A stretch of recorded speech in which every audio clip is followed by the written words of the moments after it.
with stocks firming up after an inflation print where the response is mellow. Real life is boring here today on land, so let's look outward to space. Joining us, managing partner at seed stage venture capital firm Space Capital, Chad Anderson, is here to talk to us about how to invest in space. Chad, welcome to the TD Ameritrade Network. Hi, good to be here. Thanks. So what's the best way to do this right now? Obviously, the excitement around Cathie Wood and the ARC team's fund last week, real strong out of the gate, tons of big flows, a little bit flat now this week. But is that really the best way to do it now? Is that the only option? Walk me through what you think in terms of public market access. Sure. I mean, the ETF has been really interesting to watch. But we've coming off 2020 was a massive year for investment in the space economy. It's really over the last 10 years, it's come from zero to where we are today. There's almost $187 billion that's been invested. And, you know, we've seen a lot of that really increase over the last 5 years and really over the last 2 or 3 years. So things are really accelerating. Investors liquidated another $7 billion in Q1. And there's more exits on the way, with 8 space company SPACs announced so far this year. So, you know, these companies vary significantly in terms of quality and risk, and many of them are highly speculative from a public markets perspective. Many of them pre-IPO and some even pre-revenue. But there are a few with significant revenue and some strong fundamentals that support their billion-dollar valuations. So, you know, this all bodes well for public market investors who, until now, have been forced to sit on the sidelines and, you know, watch the growth of the space economy. So, SPACs offer additional access to capital for these infrastructure companies, but we're cautious that these valuations and growth targets may be out of reach for companies that don't have a defensible data angle, which is really where we focus our time and energy, and our investment thesis is really around the data that comes from satellites. Now, is the big push over the last year into some of these space funds and space companies and SPACs, and is it a function of some technological breakthrough where we're going to space more, or somebody invented something, or is this more a function of the amount of money sloshing around the economy looking for a place to go? It's a function of a new innovation S-curve, to put it into business terms. I mean, something structural has changed. We've been operating in space for decades, but the market's been really limited. It's been a handful of defense contractors on one end, and on the other, it's been the government as really the only customer. And we operated that way for 2 or 3 decades. And it wasn't until SpaceX at the beginning of this last decade broke through that deadlock and brought us low-cost launch.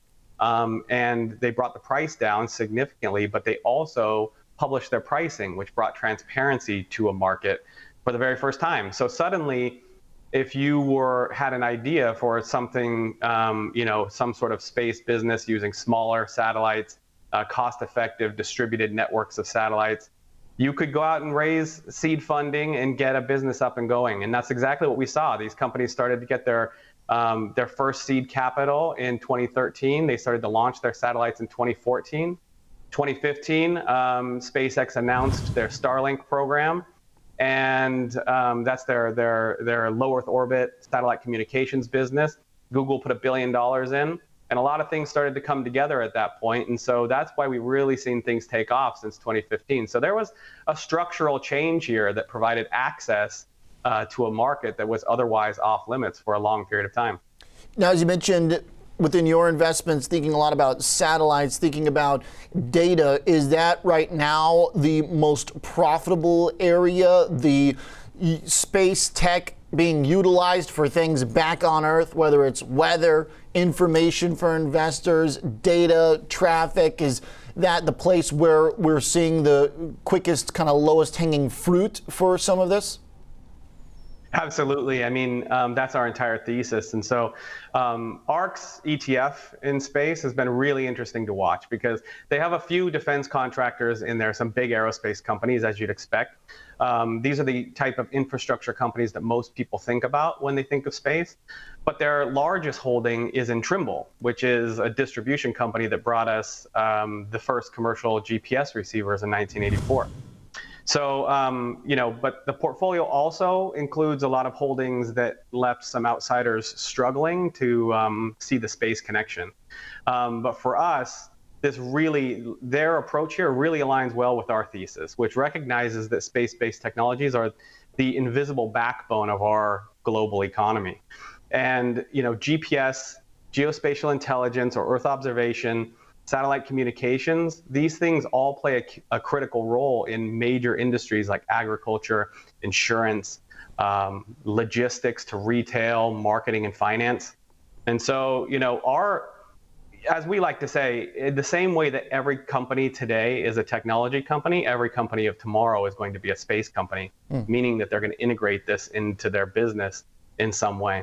As you mentioned, Deere, we were just looking at some of the holdings there. Obviously, up top, those defense contractors that you mentioned, kind of the more governmental connection for some of the tech here. But you go deeper in, you mentioned Deere as well, where that kind of obviously put a flag on some people. They're like, wait, what the heck is Deere doing in here? But you're saying that it makes sense. Deere, hey, you guys will know a lot better than I do, but it is just kind of the reaction when I see Deere as a bigger holder than Virgin Galactic, which is literally sending people to space. But you say that it does make sense. Well, Deere is actually our favorite pick in this whole ETF portfolio. So, tractors have been utilizing GPS to drive autonomously for a long time now. Right. They're one of the first movers in ag tech, is one of the early adopters in using Earth observation data to enable precision agriculture and precision farming. And so you have to be quite precise when farming autonomously, because you don't want to be carving off, a third of your beets as you go down the row. So it's really important. Precision has played a really important role in autonomous farming, and it's going to play an even bigger role going forward. So, I think if you look inside of an autonomous tractor, it looks like the inside of a space shuttle. It's pretty. I think that a lot of people don't see it that way, but for us, this is one of the more obvious choices and one of the biggest beneficiaries of this new space-based technology and capability coming online. Okay, so again, that data information coming from space helping our functionality here right now through, in this example, automated agricultural industry. Really interesting stuff. Chad, thanks for the details here and the thoughts. Thank you. Chad Anderson joining us from Space Capital, managing partner.